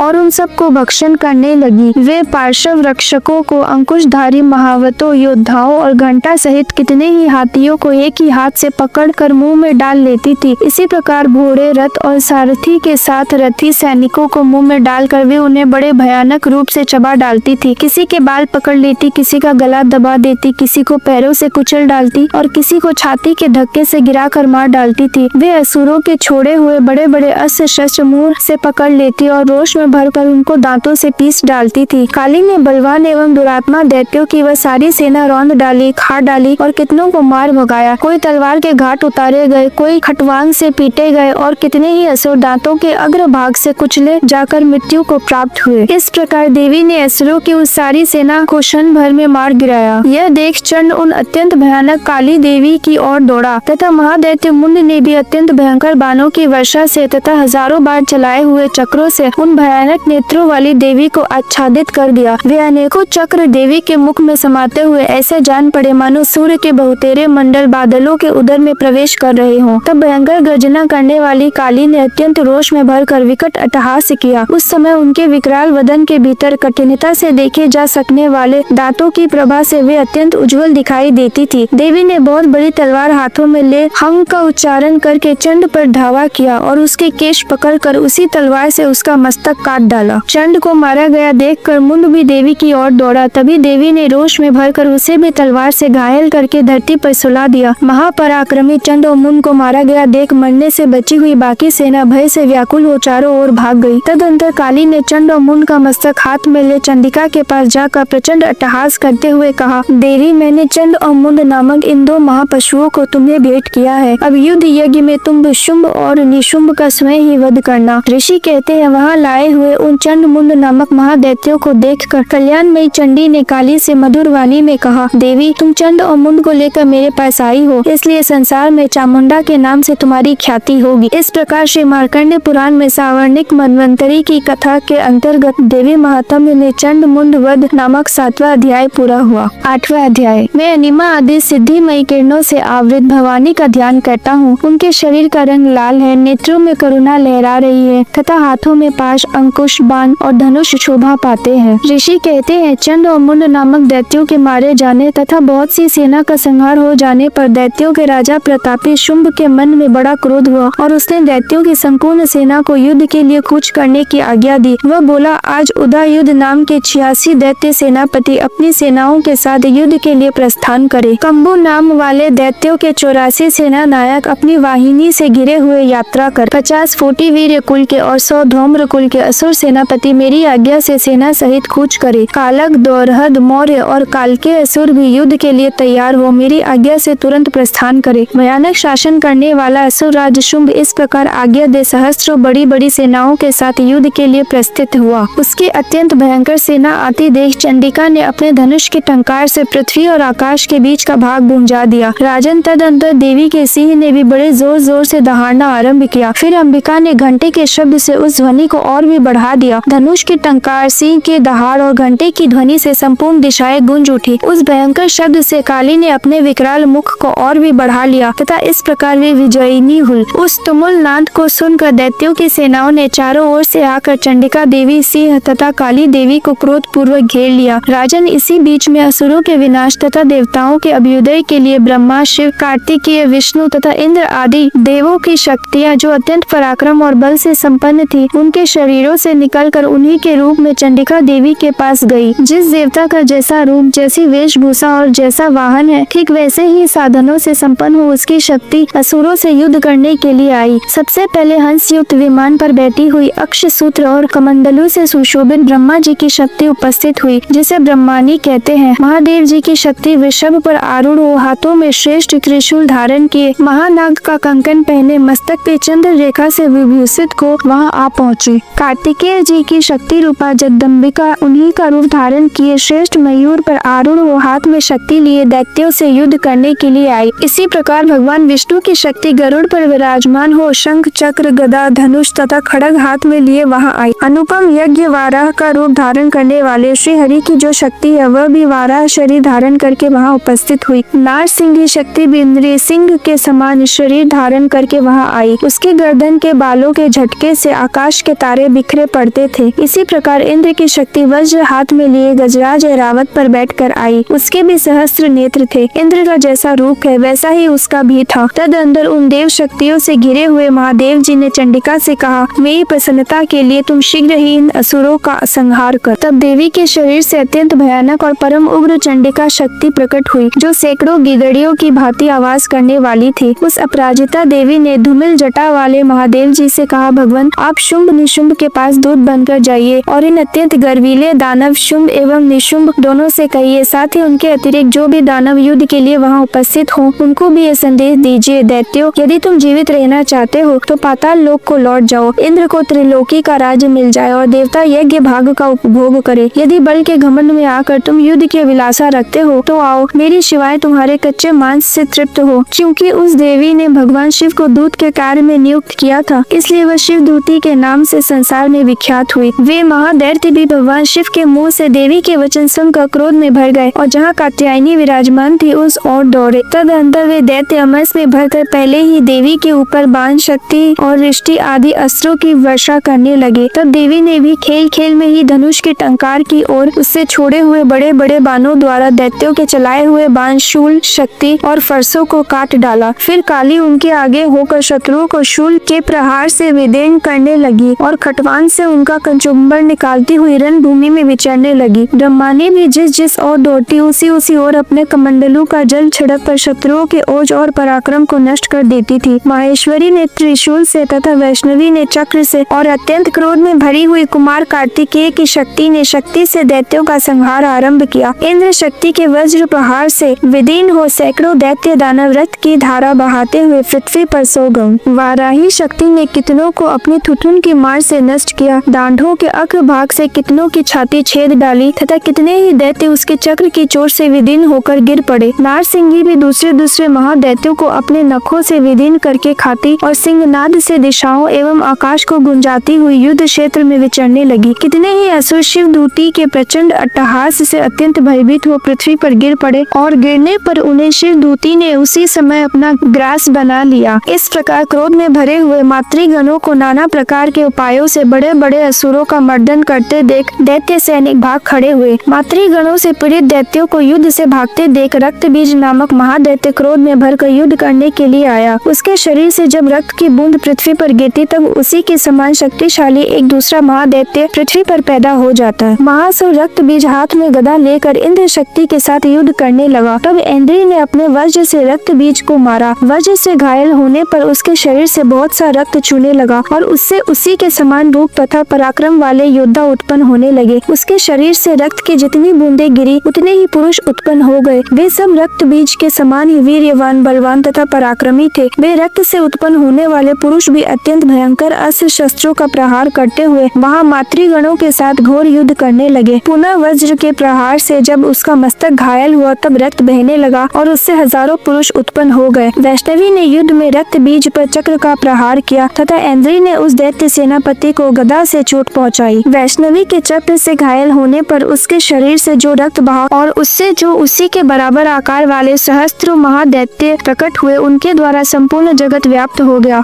कौमारी ने शक्ति से, वाराही ने खड्ग से और माहेश्वरी ने त्रिशूल से महादैत्य रक्त बीज को घायल किया। क्रोध में भरे हुए उस महादैत्य रक्त बीज ने भी गदा से सभी मातृ शक्तियों पर पृथक पृथक प्रहार किया। शक्ति और शूल आदि से अनेक बार घायल होने पर जो उसके शरीर से रक्त की धारा पृथ्वी पर गिरी, उससे भी निश्चय ही सैकड़ों असुर उत्पन्न हुए। इस प्रकार उस महादैत्य के रक्त से प्रकट हुए असुरों द्वारा संपूर्ण जगत व्याप्त हो गया। इससे उन देवताओं को बड़ा भय हुआ। देवताओं को उदास देख चंडिका ने काली से शीघ्रता पूर्वक कहा, चामुंडे तुम अपना मुख और भी फैलाओ तथा मेरे शस्त्रपात से गिरने वाले रक्त बिंदुओं और उनसे उत्पन्न होने वाले महादैत्यों को तुम अपने इस उतावले मुख से खा जाओ। इस प्रकार रक्त से उत्पन्न होने वाले महादैत्यों का भक्षण करती हुई तुम रन में विचरती रहो। ऐसा करने से उस दैत्य का सारा रक्त क्षीण हो जाने पर वह स्वयं भी नष्ट हो जाएगा। उन भयंकर दैत्यों को जब तुम खा जाओगी तब दूसरे नए दैत्य उत्पन्न नहीं हो सकेंगे। काली से यूँ कहकर चंडिका देवी ने शूल से रक्त बीज को मारा और काली ने अपने मुख में उसका रक्त ले लिया। तब उसने वहाँ चंडिका पर गदा से प्रहार किया, किंतु उस गदा पात ने देवी को तनिक भी वेदना नहीं पहुँचाई। रक्त बीज के घायल शरीर से बहुत सा रक्त गिरा, किंतु ज्यों ही वह गिरा त्यों ही चामुंडा ने उसे अपने मुख में ले लिया। रक्त गिरने से काली के मुख में जो महादैत्य उत्पन्न हुए उन्हें भी वह चट कर गई। उसने रक्त बीज का रक्त भी पी लिया। तदंतर देवी ने रक्त बीज को, जिसका रक्त चामुंडा ने पी लिया था, वज्र, बाण, खड्ग तथा वृष्टि आदि से मार डाला। राजन, इस प्रकार शस्त्रों के समुदाय से आहत एवं रक्तहीन हुआ महादैत्य रक्त बीज पृथ्वी पर गिर पड़ा। नरेश्वर, इससे देवताओं को अनुपम हर्ष की प्राप्ति हुई और मातृगण उन असुरों के रक्तपान के मध्य से उद्धत सा होकर नृत्य करने लगा। इस प्रकार श्री मार्कंडेय पुराण में सावर्णिक मनवंतरी की कथा के अंतर्गत देवी महात्म्य में रक्त बीज वध नामक 8वां अध्याय पूरा हुआ। 9वां अध्याय। मैं अर्धनारीश्वर के श्री विग्रह की निरंतर शरण लेता हूँ। उसका वर्ण बंदूक पुष्प और सुवर्ण के समान रक्त पित्त मिश्रित है। वह अपनी भुजाओं में सुंदर अक्षमाला, पाश, अंकुश और वरद मुद्रा धारण करता है। अर्धचंद्र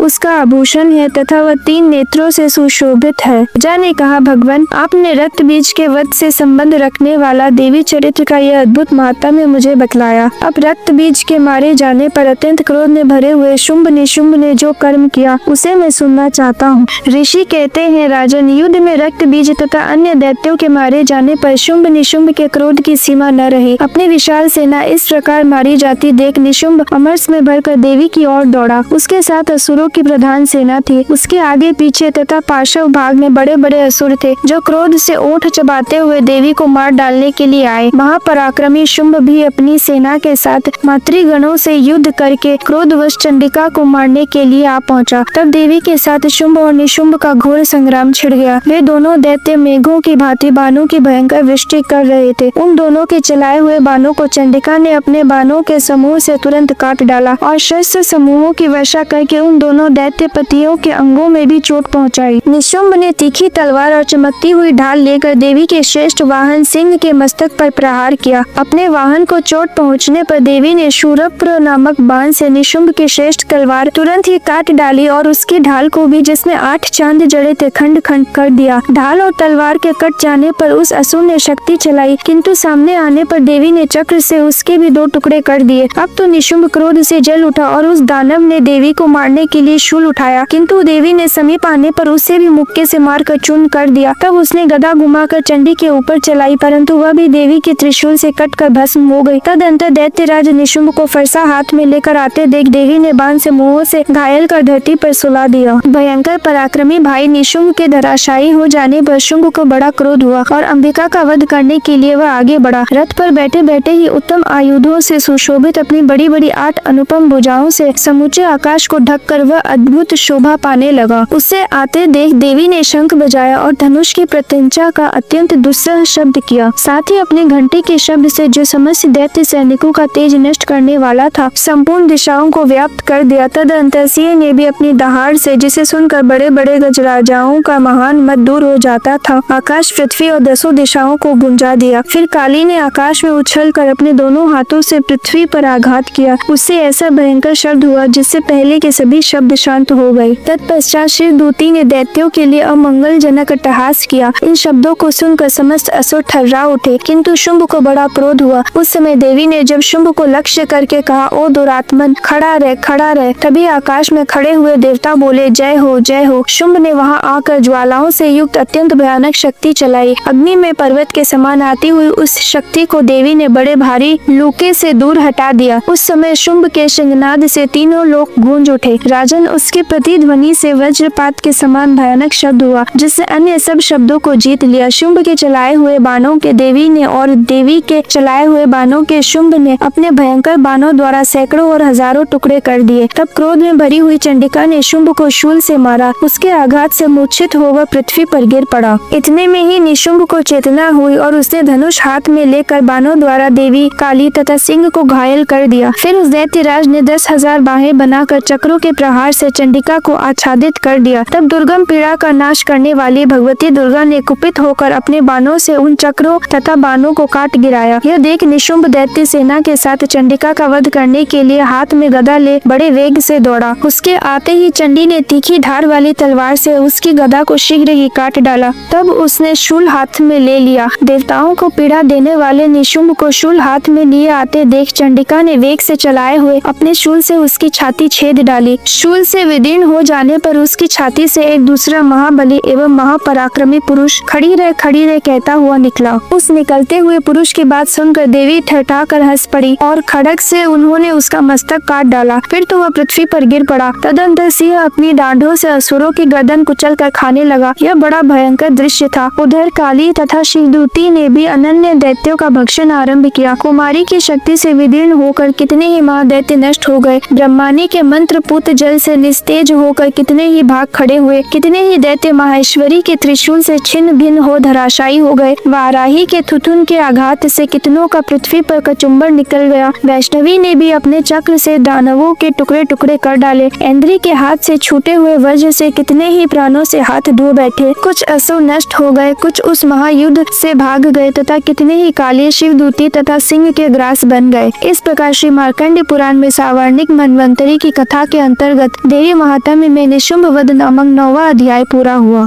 10वां अध्याय। मैं मस्तक पर अर्ध चंद्र धारण करने वाली शिव शक्ति स्वरूपा भगवती कामेश्वरी का हृदय में चिंतन करता हूँ। वे तपाए हुए सुवर्ण के समान सुंदर है। सूर्य, चंद्रमा और अग्नि ये ही तीन उनके नेत्र हैं तथा वे अपने मनोहर हाथों में धनुष, बाण, अंकुश, पाश और शूल धारण किए हुए हैं। ऋषि कहते हैं, राजन, अपने प्राणों के समान प्यारे भाई निशुंभ को मारा गया देख तथा सारी सेना का संहार होता जान शुंभ ने कुपित होकर कहा, दुष्ट दुर्गे, तू बल के अभिमान में आकर झूठ मूठ का घमंड न दिखा। तू बड़ी मानिनी बनी हुई है किंतु दूसरी स्त्रियों के बल का सहारा लेकर लड़ती है। देवी बोली, ओ दुष्ट, मैं अकेली ही हूँ। इस संसार में मेरे सिवा दूसरी कौन है? देख, ये मेरी ही विभूतियाँ है, अतः मुझमें ही प्रवेश कर रही है। तदंतर ब्रह्मांडी आदि समस्त देवियाँ अंबिका देवी के शरीर में लीन हो गई। उस समय केवल अंबिका देवी ही रह गई। देवी बोली, मैं अपनी ऐश्वर्य शक्ति से अनेक रूपों में यहाँ उपस्थित हुई थी। अब उन सब रूपों को मैंने समेट लिया है। अब अकेली ही युद्ध में खड़ी हूँ, तुम भी स्थिर हो जाओ। ऋषि कहते हैं, तदंतर देवी और शुंभ दोनों में सब देवताओं तथा दानवों के देखते देखते भयंकर युद्ध छिड़ गया। बाणों की वर्षा तथा तीखे शस्त्रों एवं दारुण अस्त्रों के प्रहार के कारण उन दोनों का युद्ध सब लोगों के लिए बड़ा भयानक प्रतीत हुआ। उस समय अंबिका देवी ने जो सैकड़ों दिव्य अस्त्र छोड़े, उन्हें दैत्यराज शुंभ ने उनके निवारक अस्त्रों द्वारा काट डाला। इसी प्रकार शुंभ ने भी जो दिव्य अस्त्र चलाए, उन्हें परमेश्वरी ने भयंकर हुंकार शब्द के उच्चारण आदि द्वारा खिलवाड़ में ही नष्ट कर डाला। तब उस असुर ने सैकड़ों बाणों से देवी को आच्छादित कर दिया। यह देख क्रोध में भरी हुई देवी ने भी बाण मारकर उसका धनुष काट डाला। धनुष कट जाने पर फिर दैत्यराज ने शक्ति हाथ में ली, किंतु देवी ने चक्र से उसके हाथ की शक्ति को भी काट गिराया। तत्पश्चात दैत्यों के स्वामी शुंभ ने 100 चांद वाली चमकती हुई ढाल और तलवार हाथ में ले उस समय देवी पर धावा किया। उसके आते ही चंडिका ने अपने धनुष से छोड़े हुए तीखे बाणों द्वारा उसकी सूर्य किरणों के समान उज्जवल ढाल और तलवार को तुरंत काट दिया।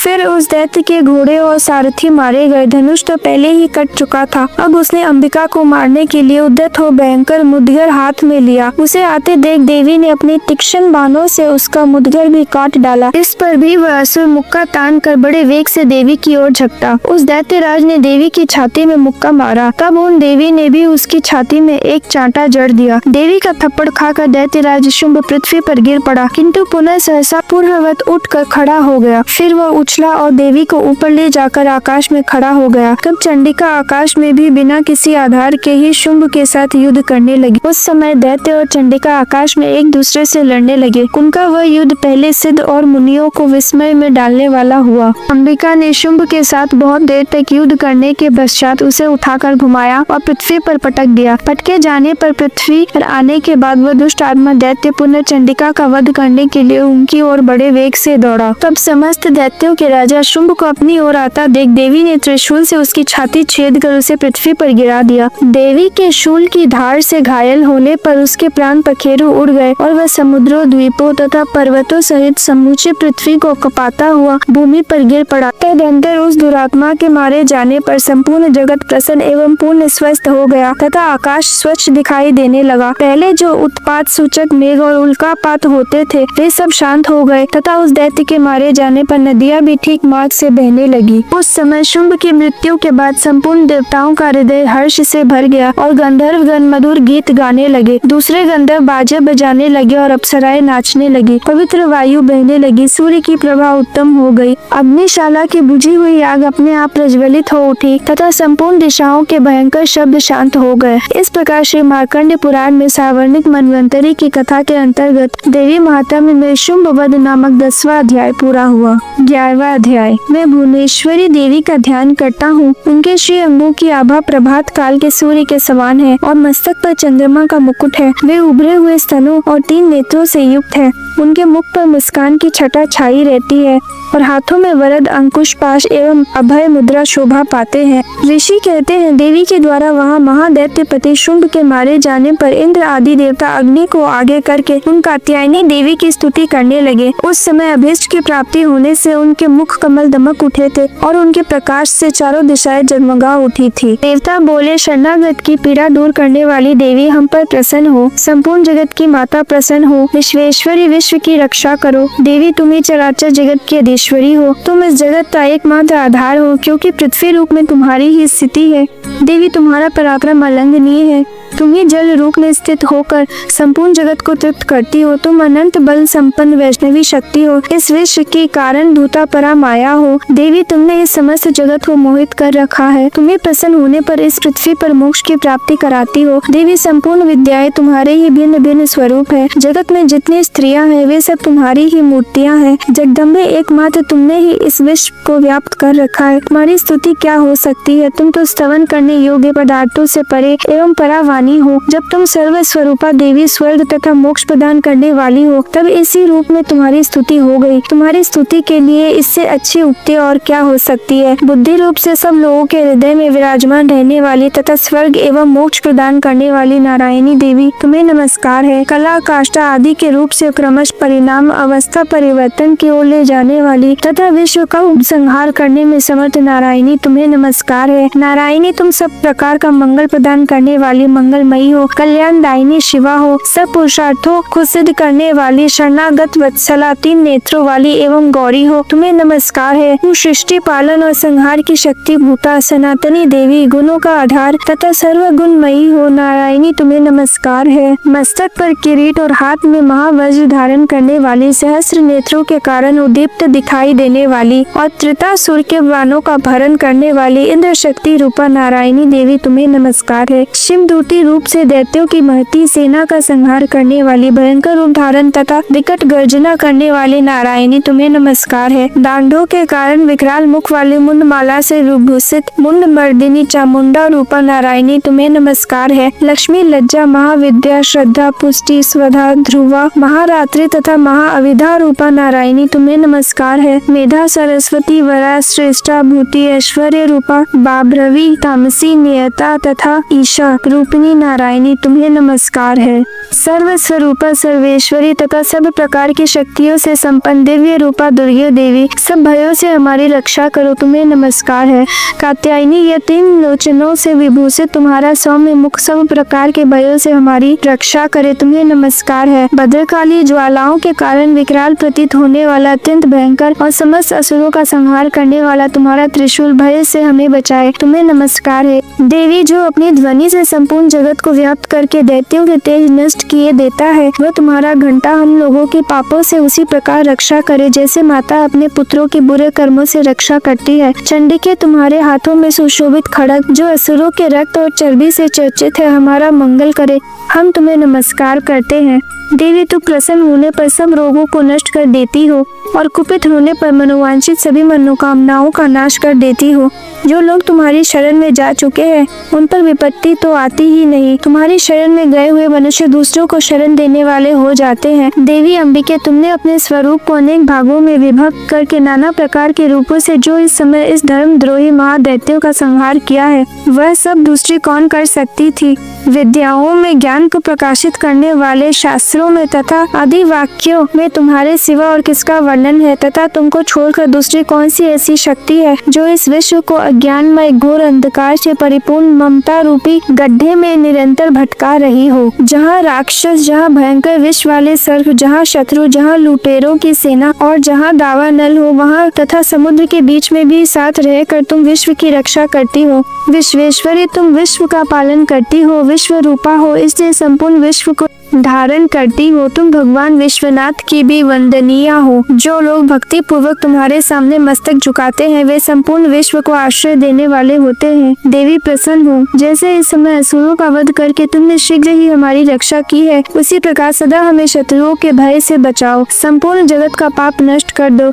उत्पात एवं पापों के फल स्वरूप प्राप्त होने वाले महामारी आदि बड़े बड़े उपद्रवों को शीघ्र दूर करो। विश्व की पीड़ा दूर करने वाली देवी, तुम्हारे चरणों पर पड़े हुए हम पर प्रसन्न हो। त्रिलोक निवासियों की पूजनीय परमेश्वरी, सब लोगों को वरदान दो। देवी बोली, देवताओं, मैं वर देने को तैयार हूँ, तुम्हारे मन में जिसकी इच्छा हो वह वर मांग लो। संसार के लिए उस उपकारक वर को मैं अवश्य दूंगी। देवता बोले, सर्वेश्वरी, तुम इसी प्रकार तीनों लोकों की समस्त बाधाओं को शांत करो और हमारे शत्रुओं का नाश करती रहो। देवी बोली, देवताओं, वैवस्वत मनवंतर के 28वें युग में शुंभ और निशुंभ नाम के 2 अन्य महादैत्य उत्पन्न होंगे। तब मैं नंद गोप के घर में उनकी पत्नी यशोदा के गर्भ से अवतीर्ण हो विंध्याचल में जाकर रहूंगी और उन दोनों असुरों का नाश करूंगी। फिर अत्यंत भयंकर रूप से पृथ्वी पर अवतार ले मैं वे प्रचित नाम वाले दानवों का वध करूंगी। उन भयंकर महादैत्यों को भक्षण करते समय मेरे दांत अनार के खूल की भांति लाल हो जाएंगे। तब स्वर्ग में देवता और मृत्यु लोक में मनुष्य सदा मेरी स्तुति करते हुए मुझे रक्तदंडिका कहेंगे। फिर जब पृथ्वी पर 100 वर्षों के लिए वर्षा रुक जाएगी और पानी का अभाव हो जाएगा, उस समय मुनियों के स्तवन करने पर मैं पृथ्वी पर अयोनिजा रूप में प्रकट होंगी और 100 नेत्रों से मुनियों को देखूंगी। अतः मनुष्य शताक्षी इस नाम से मेरा कीर्तन करेंगे। देवताओं, उस समय मैं अपने शरीर से उत्पन्न हुए शांखों द्वारा समस्त संसार का भरण पोषण करूंगी। जब तक वर्षा नहीं होगी तब तक वे शाख ही सबके प्राणों की रक्षा करेंगे। ऐसा करने के कारण पृथ्वी पर शाकंभरी के नाम से मेरी ख्याति होगी। उसी अवतार में मैं दुर्गम नामक महादैत्य का वध भी करूंगी। इससे मेरा नाम दुर्गा देवी के रूप से प्रसिद्ध होगा। फिर मैं जब भीम रूप धारण करके मुनियों की रक्षा के लिए हिमालय पर रहने वाले राक्षसों का भक्षण करूंगी, उस समय सब मुनि भक्ति से नतमस्तक होकर मेरी स्तुति करेंगे। तब मेरा नाम भीमा देवी के रूप में विख्यात होगा। जब अरुण नामक दैत्य तीनों लोकों में भारी उपद्रव मचाएगा, तब मैं तीनों लोकों का हित करने के लिए 6 पैरों वाले असंख्य भ्रमरों का रूप धारण करके उस महादैत्य का वध करूंगी। उस समय सब लोग भ्रामरी के नाम से चारों ओर मेरी स्तुति करेंगे। इस प्रकार जब जब संसार में दानवी बाधा उपस्थित होगी तब तब अवतार लेकर मैं शत्रुओं का संहार करूंगी। इस प्रकार श्री मार्कंडेय पुराण में सावर्णिक मनवंतरी की कथा के अंतर्गत देवी महात्म्य में देवी स्तुति नामक 11वां अध्याय पूरा हुआ। 12वां अध्याय। मैं 3 नेत्रों वाली दुर्गा देवी का ध्यान करता हूँ। उनके श्री अंगों की प्रभा बिजली के समान है। वे सिंह के कंधे पर बैठी हुई भयंकर प्रतीत होती है। हाथों में तलवार और ढाल लिए अनेक कन्याएं उनकी सेवा में खड़ी है। वे वे अपने हाथों में चक्र, गदा, तलवार, ढाल, बाण, धनुष, पाश और तर्जनी मुद्रा धारण किए हुए हैं। उनका स्वरूप अग्निमय है तथा वे माथे पर चंद्रमा का मुकुट धारण करती हैं। देवी बोली, देवताओं, जो एकाग्रचित होकर प्रतिदिन इन स्तुतियों से मेरा स्तवन करेगा, उसकी सारी बाधा मैं निश्चय ही दूर कर दूंगी। जो मधु केटभ का नाश, महिषासुर का वध तथा शुंभ निशुंभ के संहार के प्रसंग का पाठ करेंगे तथा अष्टमी, चतुर्दशी और नवमी को भी जो एकाग्रचित को भक्ति पूर्वक मेरे उत्तम महात्म्य का श्रवण करेंगे, उन्हें कोई पाप नहीं छू सकेगा। उन पर पाप जनित आपत्तियां भी नहीं आएंगी। उनके घर में कभी दरिद्रता नहीं आएगी तथा उनको कभी प्रेमी जनों के विछोह का कष्ट भी नहीं भोगना पड़ेगा। इतना ही नहीं, उन्हें शत्रु से, लुटेरों से, राजा से, शस्त्र से, अग्नि से तथा जल की राशि से भी कभी भय नहीं होगा। इसलिए सबको एकाग्रचित होकर भक्ति पूर्वक मेरे इस महात्म्य को सदा पढ़ना और सुनना चाहिए। यह परम कल्याण कारक है। मेरा महात्म्य महामारी जनित समस्त उपद्रवों तथा आध्यात्मिक तीनों प्रकार के उत्पातों को शांत करने वाला है। मेरे जिस मंदिर में प्रतिदिन विधि पूर्वक मेरे इस महात्म्य का पाठ किया जाता है, उस स्थान को मैं कभी नहीं छोड़ती। वहाँ सदा ही मेरा सन्निधान बना रहता है।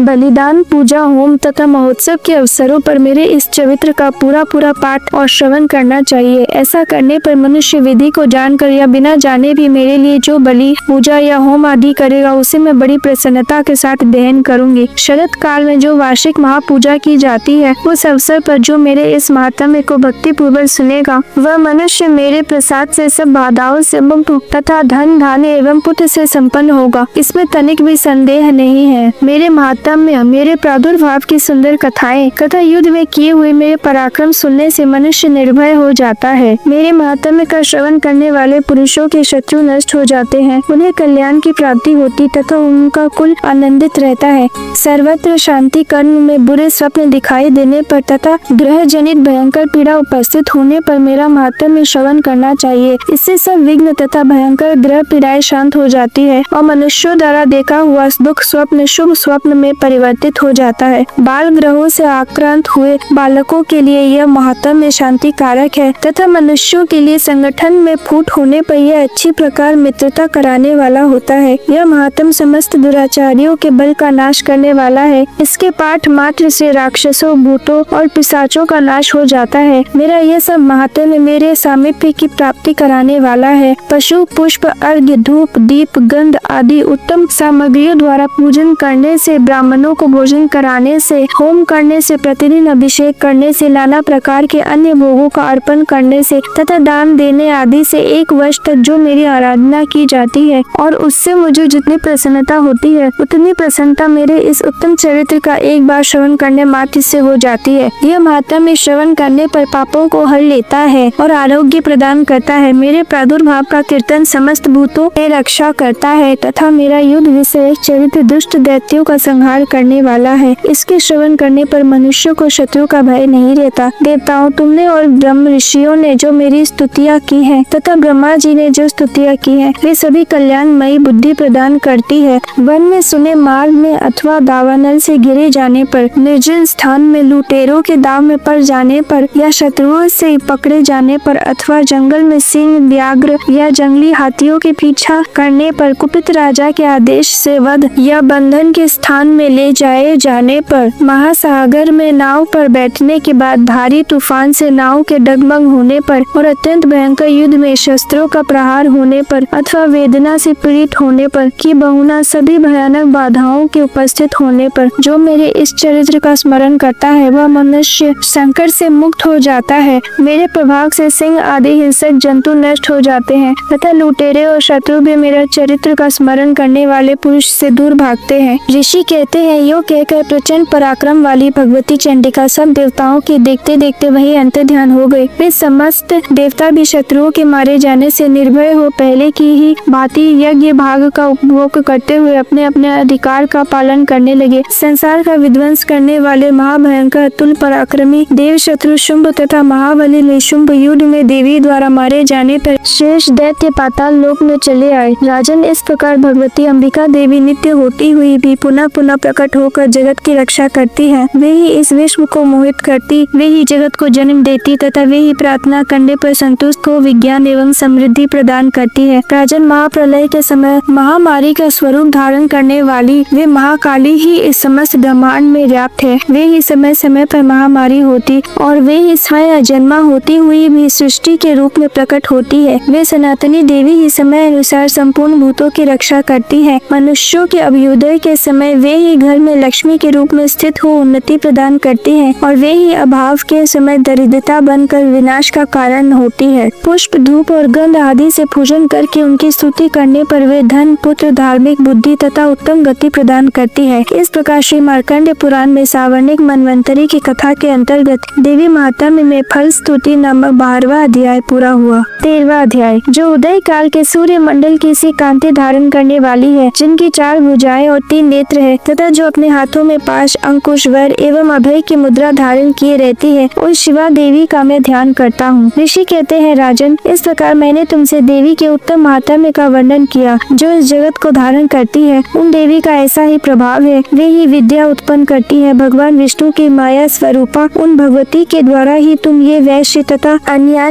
विवेकी जन मोहित होते हैं, मोहित हुए हैं तथा आगे भी मोहित होंगे। महाराज, तुम उन्हीं परमेश्वरी की शरण में जाओ। आराधना करने पर वे ही मनुष्यों को भोग, स्वर्ग तथा मोक्ष प्रदान करती है। मार्कंडेय जी कहते हैं, क्रोष्टुकी जी, मेधा मुनि के ये वचन सुनकर राजा सूरथ ने उत्तम व्रत का पालन करने वाले उन महाभाग महर्षि को प्रणाम किया। वे अत्यंत ममता और राज्य अपहरण से बहुत खिन्न हो चुके थे। महामुनि इससे विरक्त होकर वे राजा तथा वैश्य तत्काल तपस्या को चले गए और वे जगदम्बा के दर्शन के लिए नदी के तट पर रहकर तपस्या करने लगे। वे वैश्य उत्तम देवी सूक्त का जाप करते हुए तपस्या में प्रवृत्त हुए। वे दोनों नदी के तट पर देवी की मिट्टी की मूर्ति बनाकर पुष्प, धूप और हवन आदि के द्वारा उनकी आराधना करने लगे। उन्होंने पहले तो आहार को धीरे धीरे कम किया, फिर बिल्कुल निराहार रहकर देवी में ही मन लगाए एकाग्रता पूर्वक उनका चिंतन आरंभ किया। वे दोनों अपने शरीर के रक्त से प्रोक्षित बलि देते हुए लगातार 3 वर्ष तक संयम पूर्वक आराधना करते रहे। इस प्रकार प्रसन्न होकर जगत को धारण करने वाली चंडिका देवी ने प्रत्यक्ष दर्शन देकर कहा। देवी बोली, राजन तथा अपने कुल को आनंदित करने वाले वैश्य, तुम लोग जिस वस्तु की अभिलाषा रखते हो वह मुझसे मांगो, मैं संतुष्ट हूँ, अतः मैं तुम्हें वह सब कुछ दूंगी। मार्कंडेय जी कहते हैं, तब राजा ने दूसरे जन्म में नष्ट न होने वाला राज्य मांगा तथा इस जन्म में भी शत्रुओं की सेना को बल पूर्वक नष्ट करके पुनः अपना राज्य प्राप्त कर लेने का वरदान मांगा। वैश्य का चित्त संसार की ओर से खिन्न एवं विरक्त हो चुका था और वे बड़े बुद्धिमान थे, अतः उस समय उन्होंने तो ममता और अहंता रूप आसक्ति का नाश करने वाला ज्ञान मांगा। देवी बोली, राजन, तुम थोड़े ही दिनों में शत्रुओं को मारकर अपना राज्य प्राप्त कर लोगे। अब वहाँ तुम्हारा राज्य स्थिर रहेगा। फिर मृत्यु के पश्चात तुम भगवान विवस्वान सूर्य के अंश से जन्म लेकर इस पृथ्वी पर सावर्णिक मनु के नाम से विख्यात होगे। वैश्य वर,